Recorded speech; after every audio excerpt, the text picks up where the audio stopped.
Along with Shannon and Tyler. We are wishing you a beautiful good morning. And today, we'll continue our conversation about the difference between chronologic aging and biological aging. We're going to tell you why it doesn't matter for you, our dear listener, why the life expectancy in America has gone down again 2 years in a row. I mean, that's kind of not a good thing, but we'll explain to you why that's not relevant to you personally. But first, thanks to Dr. Michael Souza, did a beautiful job last week talking about his advanced analysis of cardiac risk that is saving lives, really, out there in East Providence, where we have the capabilities to analyze cardiovascular health in a manner far beyond what has historically been the standard of care. We'll talk about that as well because, it makes a difference. Unfortunately, 50% of the time, quite often, that is up to half of the time, the first symptom of heart disease is sudden death. Now, I'm a pretty good doctor, but I don't treat sudden death. If you have sudden death, do not call me. I can't help you. Our goal, however, is to get to be our longest and youngest lifespan. These two things go together. You have a choice now. You have a choice about how to age. You can change that arc. So we're going to pick up on some of the work of Dr. Morgan Levine from Yale and his explanation of chronologic versus biological aging. How old are you biologically, and does that matter? Did you hear about this case, the guy in the Netherlands, Shannon? This is utterly fascinating. 69-year-old guy. He filed a suit so that he could legally change his age to be 20 years younger, a lawsuit. Because when he goes on Tinder and lists his age, he's having trouble attracting young women. This is true story. It's in the Netherlands. What? Yeah. Did they let him do it? Well, it's being litigated. Oh. He's saying, look, I am not 69. Biologically, I feel much younger. And in fact, I look younger and I act younger, and I want to be listed at a younger age. Isn't that great? Well, Hey, good for him, right? Well, I don't know. I don't know what is it, the whole Tinder thing. It's kind of weird. No, I'm not saying that. I'm saying, but you look at our clients and they feel 20 years younger. Good point. It's right? a good point. Yeah. Well, you're right. He kind of embodies the spirit that we advocate. So I want to know. So there are ways, by the way, to calculate biological age. We'll talk about that. David Sinclair out of Harvard, who's talking about a condition known as ARD, age-related decline, and the things that can be done to intervene. We talk about them all frequently on the radio show. What supplements matter, what hormones matter, and we need to talk about mitochondrial degradation as part of that. Another thing from the headlines, Shannon, this is a little disturbing. In China, they were able to gene edit an embryo and reimplant it into the uterus. Yeah, not a fan. They could take, in a petri dish, they could take little humans, essentially, manipulate their genetic code in order not to cure a disease, not to prevent Huntington's chorea or some other devastating illness. I thought it was HIV. Weren't they trying to prevent HIV? Well, yeah, they're trying to make the offspring more resilient. This, ladies and gentlemen, Yikes. now here's the hypocrisy of the Americans. The Americans are absolutely aghast that the Chinese would do something so immoral. It's not like every vegetable we have. Well, you know what the Americans do? They manipulate embryos. They take them out. They put them in a petri dish. They manipulate the genes. But unlike those immoral Chinese, they don't reimplant these little embryos. They throw them away. So somehow that's morally superior. The point is this. It's misdirected technology. It's misdirected emphasis. Folks, 90% of your longevity and your health is in your power. It's not genetic. It's environmental. It's what you do inside your body. It's what happens outside your body. We can control this not through some sci-fi test tube petri dish genetic manipulation, but through our own choices, through what we do. The science of anti-aging is here, it's real, and it's affecting quality of life every day, right now, right here. I dare say that Rhode Island has become, in many ways, Shannon, the forefront of the anti-aging movement. And through the work that we've done at Intellectual Medicine, we're bringing that debate to the surface. And it is a debate worth having. Life expectancy shrinking, our patients living younger, longer. But we have a couple of minutes. We need to put this in a broad context. And I promise, folks, we'll come back to the medical essence of this. But when we talk about longevity, we have to consider it in the context of everything. You don't get to live your longest life if you're battling through wartime famine. So what am I talking about, and how does it connect to current affairs? You don't get to live your longest life if you're strapped with poverty. Then did you hear that Mayor Larzo vetoed the Thane Tower, this colossal development that will surge Providence and Rhode Island with economic prosperity? He doesn't like it. He wanted to be the chief designer. He vetoed it because he wanted the power to design the building, in essence. What? Yeah, he wanted design control over the building. That's the reason for his veto, according to what he said. He said, no, hey, Providence is a welfare city, Oh, my God. right? Providence exists because we subsidize it, every Rhode Islander. Now, that's not unreasonable. They have a disproportionate amount of poverty to manage there. But you don't get to be a welfare city and thumb your nose at something of this magnitude. I think the state of Rhode Island should declare eminent domain and force Providence to build the damn tower, right? If they were to veto a critical energy product or development, they couldn't do that. There's a regional impact here, folks. And you have folks in Providence, they don't want this tower. First of all, there's class warfare happening out there, right? The poor people look up at the tower and say, that stinks. I don't want a tower. I want housing for me. And the rich people don't want it because they don't want a shadow when they take their poodle for a walk on the path behind where the building is. And the competitors don't want it because they want their property to be disproportionately amplified in value due to the lack of competition. Folks, this is an unholy alliance of opposition toward progress. Speaking of unholy alliances, when I come back, we will be talking about biological aging, and there's some important details I want to share with you guys.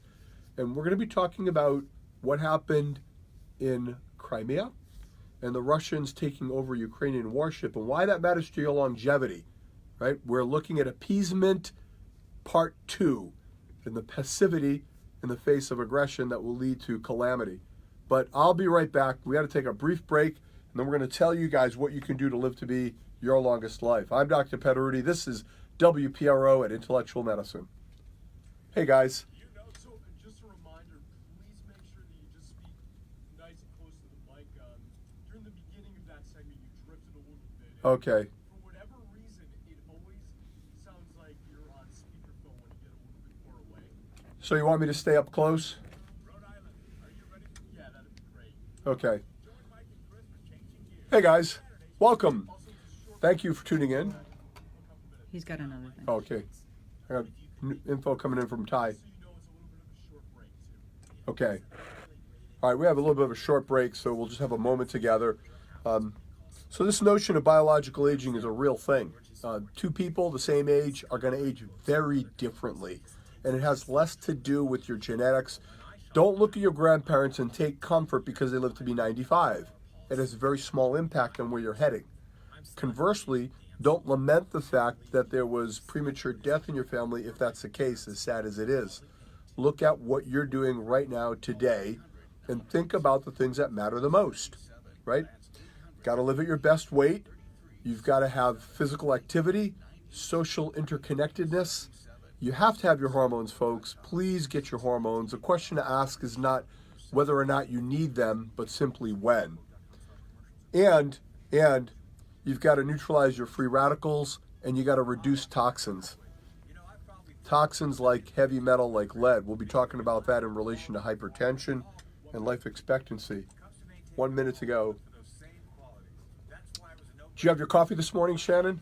I did. It's still sitting over there, some of it. You'll be glad to know that coffee's been correlated with decreasing some of the proteins that lead to dementia. Excellent. So, I need that. So coffee drinkers, take heart. I don't know what to do about the Fane building, Shannon. I'm going to go with a shovel and start digging the hole myself. Right? How do you It was veto so that? close. It's, it ties into this class warfare because people are envious of those that have wealth and can afford to move into a tower. I'm envious. I think people are afraid now to even promote anything with wealth or 10 seconds. It's against. I'm gonna run to the restroom real quick, so don't panic. Okay. Someone go up for a second. Okay. Now,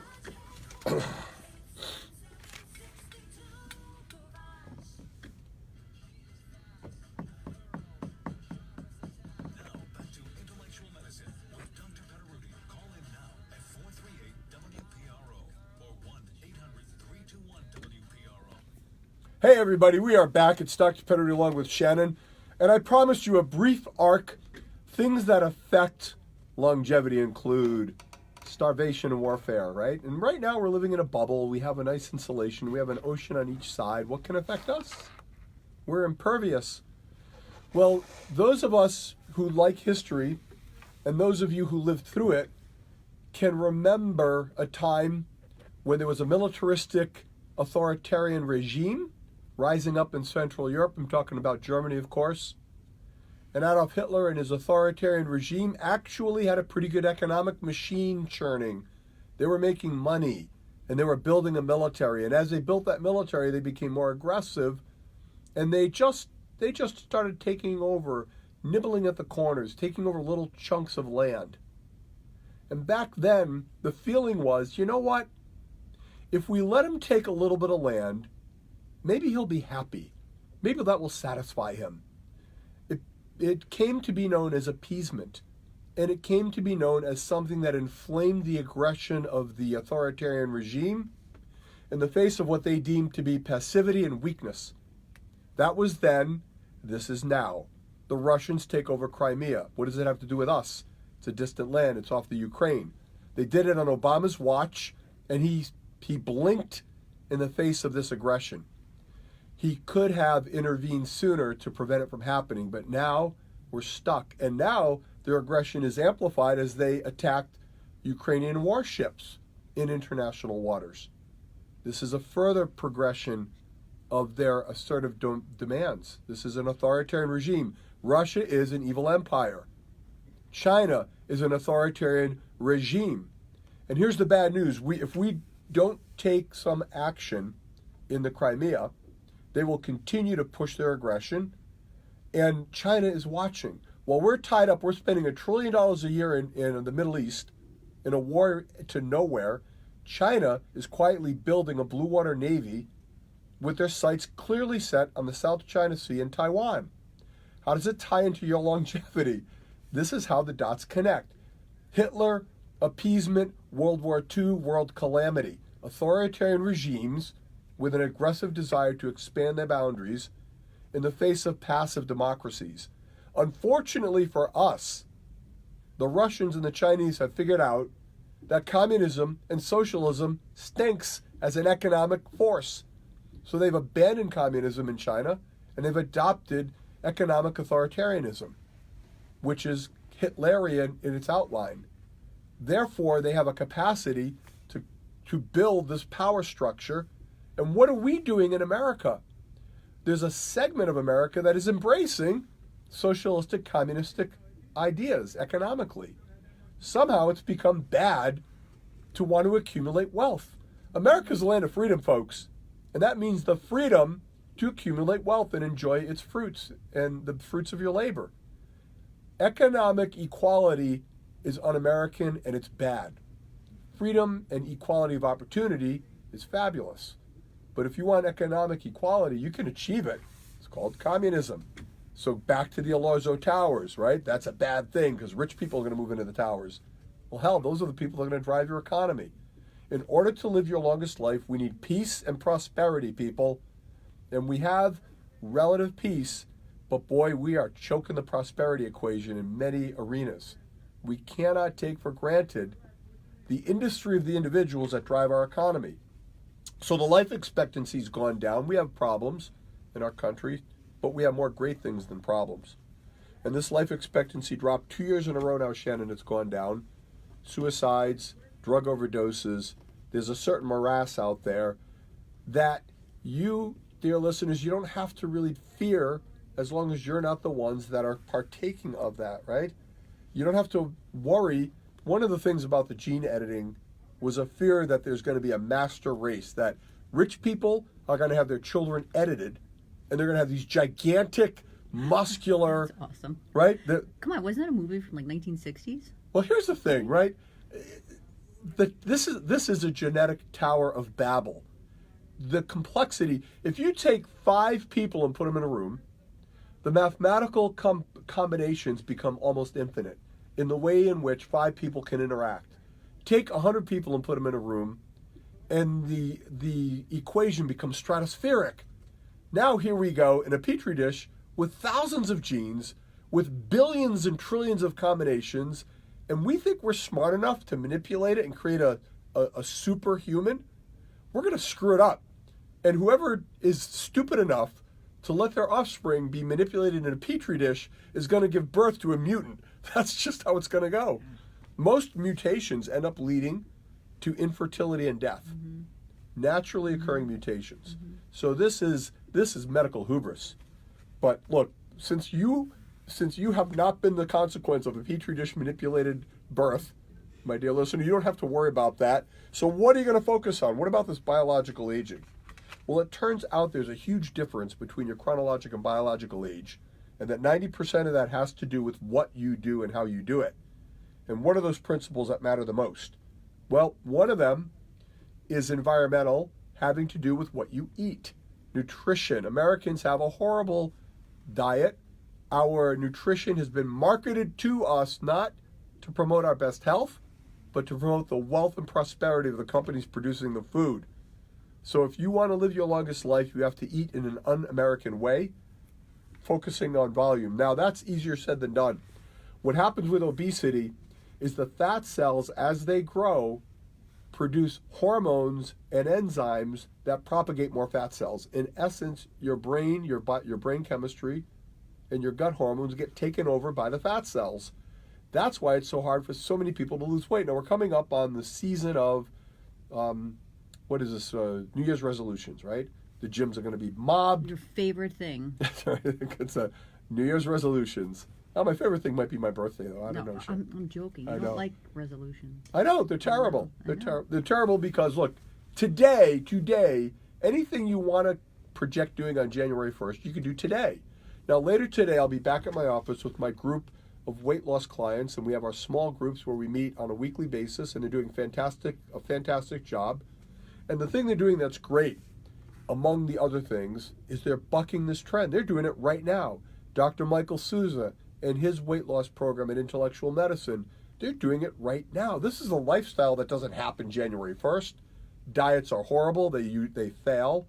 Exercise is not a vehicle for significant weight loss. These things are not my arbitrary opinion. They've been demonstrated in countless research outcomes. So what works? Combining things. Now, we have the capacity to guide people to their best weight. That's a component, an environmental component of longevity. I was talking to a research scientist once, and he tried to summarize all of his work with lab animals, and he looked at me and said, let me summarize it this way. The skinny rats bury the fat rats. That's about it. So live at your best weight. All right, what's next? Well, the next piece of this is the environmental attribute of avoiding toxins. Now we're talking about things like heavy metal, like lead. Lead is theorized and felt to be a major contributor to high blood pressure. When you go in and your blood pressure is deemed to be high, how often do people look for the reason why? You know, in Africa, before it was developed, before it became westernized, hypertension was rare. Now it's rampant. You look at other third world countries where they've adopted American lifestyles, and hypertension, high blood pressure goes from 5% of the population skyrockets to like what it is in America, 50, 60% of the population. What's going on? And not only that, but recently they lowered the threshold. So the cutoff number for what's considered to be hypertension has been dropped. Well, that is of questionable merit. There's a recent research study that was done in the Journal of the American Medical Association, and they looked at people at low risk with mild hypertension.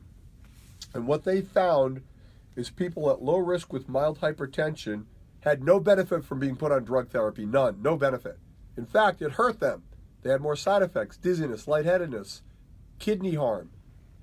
Now, what did they consider in the study? The 38,000 people studied, what did they consider to be mild hypertension?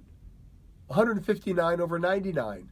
Imagine going to see your doctor, your blood pressure is 155 over 95, you're 52 years old, you're in good health, you don't smoke, you don't have a history of diabetes, and your doctor says, I'm put you on drug therapy for that number.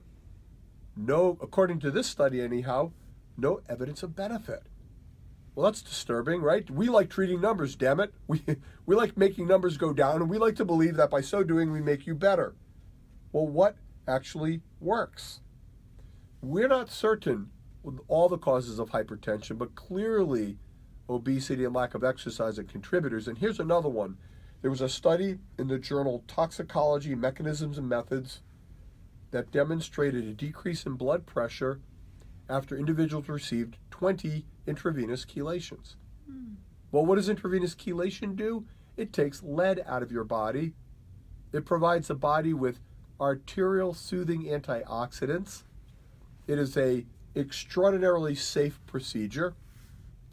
Lead has been theorized to be a major cause of hypertension. Drs. Gonik and Bahari. Dr. Gonik is from Cedars-Sinai, Dr. Bahari from the Toxicology Research Institute in India, theorized lead as a major cause of hypertension. When's the last time any doctor talked to you about lead? Well, if you listen to the show, we bring it up frequently. We feel it's our responsibility, since we have acquired this fund of knowledge and the means to test for it, as has Dr. Michael Souza. This is a hidden, insidious corrosion of our health. You don't get to live to be 100 if you die at 53 of a heart attack. And if you don't know what your lead status is, it's an unknown risk factor. 250,000 people per year estimated to die from cardiovascular disease and suffer cardiovascular consequence because of chronic lead exposure. So biological aging, it's more than having a six-pack ab. It has to go to your environmental exposure. Think lead, think percent body fat. You can't just go by your body mass index or your weight. Now, there are a couple of other components. We need to talk about mitochondria. We're going to talk about coffee in the brain and about a disease that used to be, Shannon, just in the hospital, now becoming rampant in society at large, accountable for 30,000 deaths per year. We're going to tell you how to protect yourself. But first, from the Revolution Softwash News Center, Doug Lizette. Morning, Doug. Hi, good morning, Doctor. Joe has a question. What's that? I said, Joe has a question. So I have an elderly friend years ago that was exposed to mosquito fogger, at the campground, those things. Yeah. And ever since, extremely sensitive to any chemicals, from new carpet to air fresheners. What do you think caused it, and can it be treated? Yeah. So the mosquito fogger, I hate these things, right? When I was a kid and living in Florida, I used to go by with the trucks. We would run out front because we thought it was cool as they fogged the entire lawn. They used to fly overhead with planes, dropping chemicals on us, right?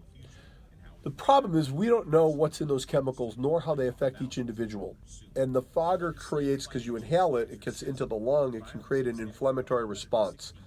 Some people have chronic inflammatory response syndrome, CIRS, where an instigation occurs that generates inflammation, think on a cellular level, and they end up perpetuating it. I liken it to road rash. If you've ever had road rash as a kid, you fell off your bike, you scraped your thigh. You ever had that ever happen to you, Shan? Yeah, and it hurts. You can blow on that sore, and it hurts where previously no pain would have occurred because of the destruction to the surface. Now pain occurs. So chronic inflammation can be a trigger for that.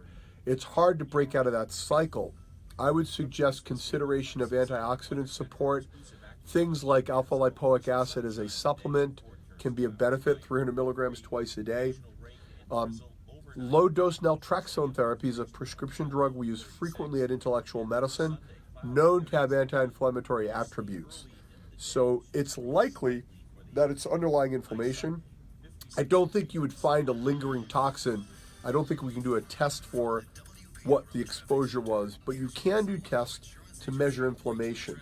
A C-reactive protein is a blood test that correlates with inflammation. You can get a sedimentation rate. A tumor necrosis factor is another. But of those tests, the one I like best and the easiest one to remember is a C-reactive, high sensitivity CRP, C-reactive protein. Your doctor can order this. Should be less than 2.0 by most lab parameters, ideally less than 1. So you think about that, life expectancy. You think about, international, like here we are. When I was a kid, we had a game called Risk. It's a war game, some of you may remember.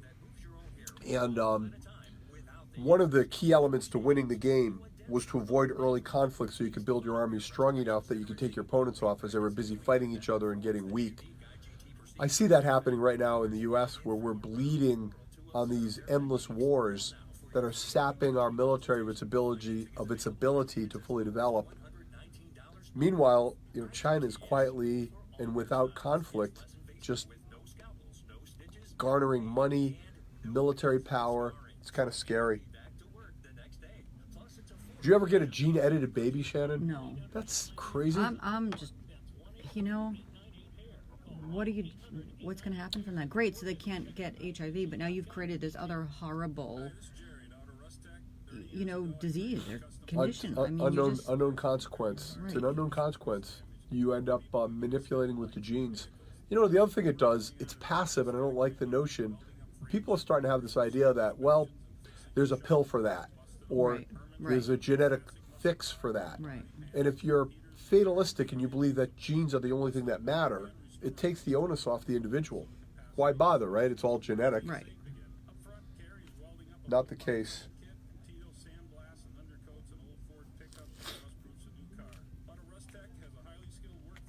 Respond hypertension. So if you're listening on Facebook World and you'd love to be part of our weight loss program, but you can't because you're too far away from us, we have a solution coming soon. Shannon's telling me not to announce it right now. It's not quite ready yet. All right, it'll be ready in the weeks to come, I promise. And as soon as it is, you guys will be the first to know. 1 minute to go. Feel free to text in questions to Shannon while we're on air, while we're on Facebook. How do they do that, Shannon? Just write a message right underneath. I don't do Facebook. You make They just comment. I can see them all. Oh, Shannon can see you all, and if you just do comment, she can see that comment. And I can respond to it.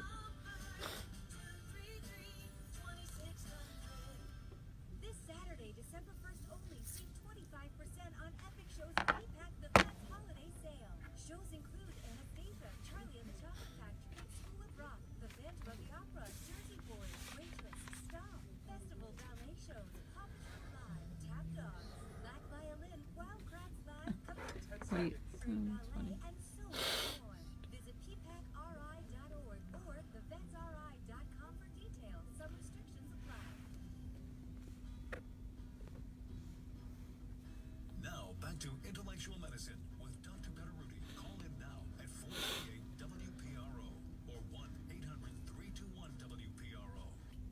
I am back. It's Dr. Steve Petteruti. This is Intellectual Medicine, where we advocate for your freedom to choose to live how you wish, your freedom to pursue the healthy anti-aging lifestyle. Well, you can choose that, but who's going to help guide you there? Well, if you don't have outlets to partner with, your freedom is effectively constrained. Now, Shannon, there was a recent press release by a major hospital in Rhode Island outlining all of their achievements over the past fiscal year. I read that press release, folks, and I thought it was fascinating for what wasn't mentioned. They talked about the economic status of the institution, the fact that the balance sheet had improved. You know what was missing? Any mention about their mission, helping people live better, live healthier. Healthcare is not a commodity to be acquired through the hospitals, through your health insurance. Let's stop mislabeling it. That ain't healthcare, people. That's sick care. That's sick intervention. You have to avoid hospitals. You have to avoid medical intervention. This is dangerous. I'll give you a quick parable, and then we're going to talk about your mitochondria. This will be exciting. Stop yawning. I see you. It's mitochondria. Tyler, I talk about mitochondria. Doesn't that quicken your pulse? That's you want to know about mitochondria. Right now you're curious, right? You do not touch that dial. Remember, do you remember Biology 101? Remember what mitochondria are? Tyler, I'm quizzing you, brother.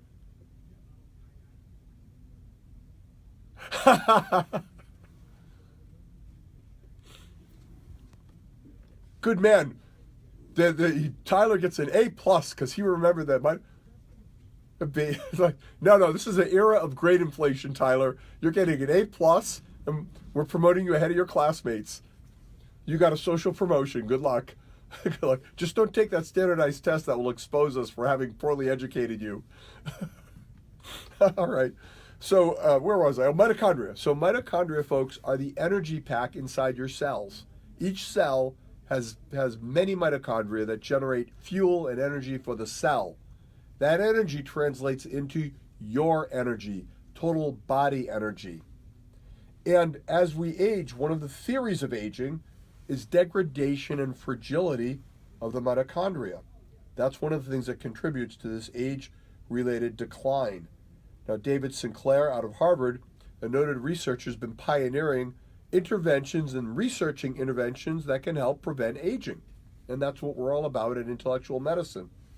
It turns out that focusing certain supplements like resveratrol, things that enhance NAD levels, nicotinamide adenine dinucleotide, which is an element that helps support your mitochondria, can help support your cellular vitality, which translates into your vitality. How many times, Shannon, do we hear, my energy's down, my vitality's down? And if you ever hear this, well, Mrs. Smith, you know you are getting older. Or if you ever say something like this, you know, I'm pretty good for my age. Oh, run from that phrase. The for my age needs to be deleted. There's nothing that says you have to get aged as you age chronologically. That is, you can age differently biologically compared to your chronologic aging. But you have to take charge of your health. You cannot passively wait for them to figure out the gene splice edit fix drug of the month that's going to magically preserve you. It ain't happening. You got to we talked about the weight element, got to get it done. We talked about antioxidants, we talked about lead and toxins. We must talk about the hormones. The question, folks, is not whether or not to go on your hormone, but when. All that really is a variable is at what age. And then it must be done correctly. This is not fire and forget. This is not one dose for everybody. This must be individualized. Men and women. Testosterone, absolutely. The dose matters. Keeping you preserved is more than just one supplement. How many times do you see people trying to advocate the thing, the supplement that will keep them young? You put it all together, and that's where, and then you have to avoid harm by medicine. So here's a parable, Shan. Patient, this is a true story. I'll modify it to keep it confidential. It's a 46-year-old patient. Went to the doctor because went to a walk-in center because there were drops of blood in the urine. Right? Discomfort, guy's urinating, and at the end of his urinary stream, he saw drops of blood. 46, non-smoker, lean, healthy, on no drug therapy, drops of blood. Okay, that'll get your attention. Not horribly uncommon. It'll get your attention. Not unreasonable to go get it checked. So they do some blood work. They do some testing. They test him for sexually transmitted diseases. It comes back negative. They then order a CAT scan of his entire abdomen and pelvis and send him to a specialist, a urologist. Now, urologists, good guys, essential, right? I saw one when I had my kidney stone. I saw Dr. Vinny Zitsa, took care of me, got rid of my kidney stone. He's a good guy. So sometimes they're totally essential people. However, be careful, because he goes to see him. Now he gets a CAT scan of the abdomen and pelvis. We're talking 10 to 20,000 millisieverts of radiation exposure to a 46-year-old healthy guy. Then they recommend a cystoscopy. They want to put a scope up his penis to look in the bladder. 46, totally healthy, couple of drops of blood. Well, a CAT scan came back, and you know what it showed, Shannon? Everything was normal, but they found a couple of little nodules on the lung. You know what they recommended? Oh God. Another CAT scan of the lung. Dude goes in for drops of blood in the urine. Now he's getting a scope put up his penis, and he's getting a CAT scan of his lung. Oh, can we stop the madness? Can we slow down? Can we slow down the train of hystericalness? Now, this is not common amongst all docs. However, there are variable forces that push things in this direction. Number one, fear of missing something. Doctors don't sleep at night sometimes out of a sincere thought for you, the patient. Maybe I missed something. We have an over-amplified sense of the benefit of what we do, particularly when we start putting scopes and probing people. Harm can occur. We have a tendency to overlook that and minimize it. So there's a fear of missing stuff. There's a fear of litigation. Suppose that drop of blood was bladder cancer, and I miss it. I can get sued. There's also a financial incentive. You get paid to do stuff. You don't get paid to think hard and sit there and do nothing. So if you're thinking hard and doing nothing, you are making less money, incurring more risk, and in some cases, less patient satisfaction. So the doctors are motivated in part by patient perception. You, the patient, have to be a strong advocate. Ask questions. Doctor, is it essential that I do this procedure now? What happens if I wait 3 months? Well, let's play that out. Suppose our young patient actually did have bladder cancer. Well, guess what? He's going to bleed again. And a couple of months isn't going to matter in his ultimate outcome. Furthermore, the odds of that occurring, the odds of it being cancer, are so small that you have to weigh the risk of chasing it, chasing shadows. So yeah, you want to live long. You're not going to find that in an orthodox medical pathway. There are times when their intervention is essential to cure illness, to modify disease, but regular use of orthodox medicine has not been strongly correlated with longevity, folks. You have to go beyond. You have to own it yourself. Thank God for the internet. I know some doctors hate it. I love it. Our patients come to us well-read, well-studied. Is there junk out there? Sure there is. Is there junk in the high school classroom, in the collegiate classroom? Is there misinformation everywhere? You bet. You need to be well-educated to help filter it. But you can achieve your own advocacy of health. You've got to be able to ask the right questions. Anyhow, we're going to take a short break, and when we come back, we're going to talk about an infection that used to be in the hospitals that's sweeping the nation and how you can protect yourself. Remember, you don't get to live to be 100 if you die from an infection before then.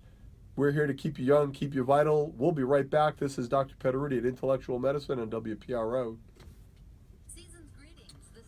Right? Isn't that nuts? How many times do you hear stories like that? You start pulling a thread. Crazy. This is What ended up happening? Well, the patient came to see me. He's not my patient, but he's in our hormone program, and he came to see me to follow up on his hormones. And I said, for God's sakes, in the future, just call our office. You need a good primary care doctor to be your filter against all of this onslaught. And a good primary care doctor needs to have the freedom and independence to stare down and give a counterbalanced recommendation to some of these other thoughts. It comes down to, in part, a philosophical individual decision. Is it wrong to have a scope put up your penis? No, but it's not always necessary. So my advocacy to the patient was simply pause in the moment, right? Look, there's the prostate gland sits underneath the bladder, and it is a very vascular organ. It has a lot of nooks and crannies. It's not at all uncommon for a blood vessel to pop and for blood to occur. You can get inflammation just through vigorous sexual activity. You can get inflammation through spontaneous infections or viruses. It doesn't mean that you have to do a full court press to analyze it, right? Because you have to look at the risk factor. What's a risk factor for bladder cancer? Tobacco, alcohol, toxins, and age. Obesity.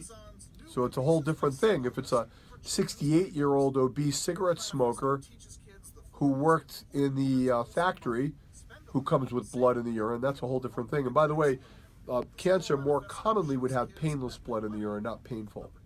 Now, these things are worthy of assessment. My point is not to say don't see a doctor, but be prepared to ask tough questions, especially when they want to irradiate you. X-rays are done in a very cavalier manner in our society. We don't think about the long-term consequence. Every X-ray builds on the last one. It's a cumulative lifetime risk. It's not a temporary risk that goes away. You have a finite amount of X-rays you can absorb before bad things happen. Unfortunately, we don't know exactly what that line is. Does anybody remember how many X-rays they've had? I don't think so. I know I don't. Only lately have I become much more sensitive to this detail. And that's true when it comes to things like mammograms. I had a patient went in for a routine mammogram. I have my own feelings about that. We'll have to talk about at length sometime. They couldn't see things well. They did another mammogram. By the time she left, she had 3 mammograms that one day, that one time. And because they had trouble seeing, they wanted to come back in 6 months. Radiation exposure. Radiation causes cancer. And of course, here's the irony. Suppose we did a total body CAT scan. Doc, I want to know if I have cancer. Total body CAT scan. We're going to do it every year. Well, it's quite possible that our CAT scans can cause cancer. So after 8 years of CAT scanning, we find cancer. And we then say to the patient, see, it's a good thing we did the CAT scan because we found the cancer. Nobody pauses and thinks, hey, did we cause that? Same thing with mammograms. At what point does the risk of being exposed to radiation from mammograms exceed the benefit? Okay. We don't know. Your phone's gonna die, just so everyone knows. Oh, my phone's about to die, people. I'm so sorry. We'll go as long as we can. We need no longevity medicine for my phone. Call in now at 438-WPRO or 1-800-321-WPRO. Yeah, we're back. It's Dr. Petteruti. This is Intellectual Medicine. We were off the beaten trail last week. Shannon and I, we had a traditional Thanksgiving. You know, turkey, potatoes, a big family sitting around a table. Ravioli, Manhattan. Yeah, we actually, Shannon and I took off, went to Manhattan for Thanksgiving. Isn't that consistent with what the first Americans did, the first immigrants to America, I mean? They go to the urban center. We went down to Mulberry Street, had some pasta for Thanksgiving. That's what we did. It was a great time. You know, America's a beautiful place in part because we don't have the petrification of stagnant traditions. In America, we can create new stuff like that, right? We can modify it. I mean, yeah, the Pilgrims are cool. I'm glad they came here, but I was not on that boat, people. My forefathers were not on that boat. I honor what they did. I recognize the full spectrum of the impact of European immigration to America, both good and bad. But by golly, we didn't come on that boat. You know, we didn't leave southern Italy because we didn't like the food. That was not the thing. Now, I like Thanksgiving, but I'm declaring a new tradition, Shannon. I want pasta on Thanksgiving. Can we do that every Thanksgiving? Why not? Nothing's stopping us. Lasagna. So the standard of nutrition on Thanksgiving is a turkey, right? But you can change that. And you ask how many people, no one likes turkey. Right? I don't know. Tyler, you like turkey? He likes turkey. Oh, you do? How many people like turkey out there? Well, people like turkey as long as it doesn't look like a turkey. Well, they like the other stuff. The sliced turkey. The turkey's just kind of there. Well, Right? you know, I think, Shannon, you're attacking motherhood and apple pie here. I don't know, man. This is not going to go well. But listen, I'm going to jump to medicine. I'm going to draw an analogy, people, between turkey at Thanksgiving and standard of care medicine. Now, here is the catch-22. The standard of care of medicine is established by bureaucrats and is deemed to be that which has already always been done. Now, follow the bouncing ball. The standard of care is what has always been done. We, at Intellectual Medicine, start at the standard and then move the ball forward. We create a new frontier. What is a standard of care for anti-aging hormone therapy, bioidentical hormone replacement therapy? That standard is moved beyond the base. What's the standard of care for addressing lead exposure and toxicity? There is none. It's never been looked at. What's the standard of care for complementary support for people fighting cancer? Folks, if there's an arena of medicine more desperately in need of innovation, I can't think of one more in need than the treatment of cancer. My colleagues, my fellows and brothers and sisters in oncology have heartfelt people, and they do some great work. But their intellect and their time is fully absorbed in mastering their niche specialty of treating the cancer directly. Way beyond that, in parallel to it, is supporting the human being that possesses the malignancy. Complementary innovation is desperately needed. We need the freedom to pursue that medically. You deserve the freedom to pursue it unto yourself. Do you want to do IV vitamin C to help you support your fight against cancer? Why shouldn't you? Why shouldn't you have the option to contemplate that? This is what we're talking about, pushing beyond standards. Why is a standard there? It's there to make sure that there's a minimum quality that is happening. It is never intended to paralyze innovation. And yet, that's the insidious effect that it has. Because medicine is becoming institutionalized. It's becoming vertically integrated. Your family doctor, your primary care doctor, should be your primary advocate, standing between you and harm. The harm not only from the consequence of disease, but the harm from the fragmentation of care. We've split things into so many different parts that we need an advocate to tie it all together. We were just talking about the case of the runaway workup, let's call it, the case of the runaway workup. Who's going to put the brakes on that train rolling down the hill? Your family care doc, your primary doc. But to do that, they need the freedom and the strength and the ability to put on the brakes. So if your primary care doc is working for Doctor Incorporated, a vertically integrated structure, all they care about, folks, you're not a person anymore to that institution. You're a life. You're a number. And all they care about is churning big numbers because it's like panning for gold. I get 1,000 people through that door, and that family doc is going to pound them. And, oh, you know what? It's not enough to have a family doc. We're going to get force extenders. So you no longer have to see a doctor. You can see a life coach. You can see fill-in-the-blank person. Why? Churn more numbers. Translates into more lab testing equals profit. More imaging equals profit. More procedures equals profit. That keeps the institution known as a hospital alive. Ironically, hospitals can't survive economically just by treating the sick. They've got to go beyond that. So they attempt to jam more and more numbers in and control lives. That's what I've heard this term used, Shannon. Want to control lives. How many lives do we control? That's scary. I advocate that the family doctor should be a fully autonomous entity. If I were king of the world, anybody want to vote me in that position, I will grudgingly accept it because there's desperate need out there.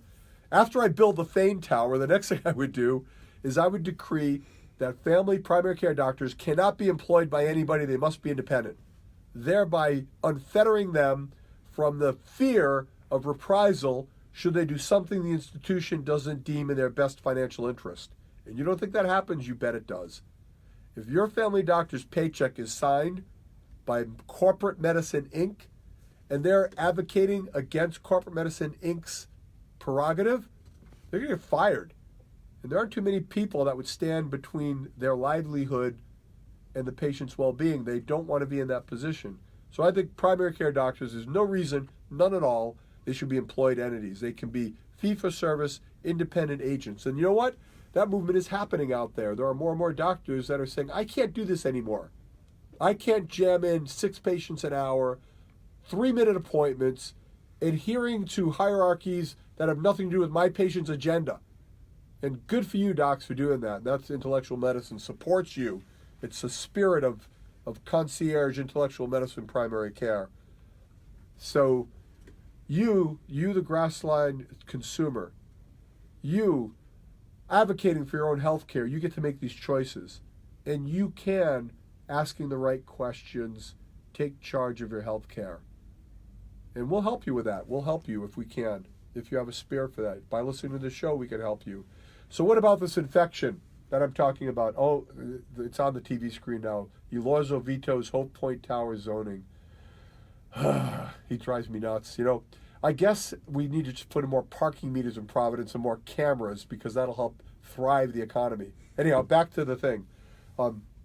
Another thing you can do to take charge of your health, people, you want to have diverse bacteria in your colon.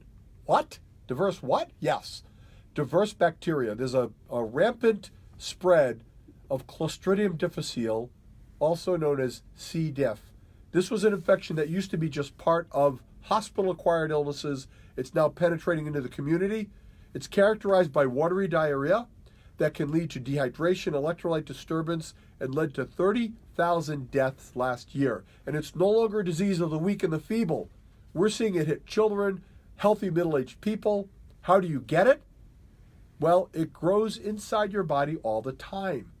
And it can take root if the balance of bacteria in your body is out of whack. Think of it like your lawn. If it's patchy and if it's unhealthy, crabgrass will grow in the spaces in between. That's what C. diff does. So what gives it space to grow? You need diverse bacteria in your colon. Studies have demonstrated that people with the most diverse bacteria are the healthiest and the leanest. Diabetics have the least diversity of bacteria. Proton pump inhibitors like Prilosec, omeprazole can damage the bacterial balance in your gut. Antibiotics damage it as well. Probiotics can help replete it. So to protect yourself against C. diff, here's a good question to ask your doctor if they want to prescribe an antibiotic. Any chance I'll get better, doctor, without the antibiotic? There is. Good. Then can I delay that, or will horrible things happen? Ask the right questions. Be your own advocate. Live the intellectual medicine lifestyle. Up next, my good friend Tony DeJesus and the Big Blue Bug Solutions.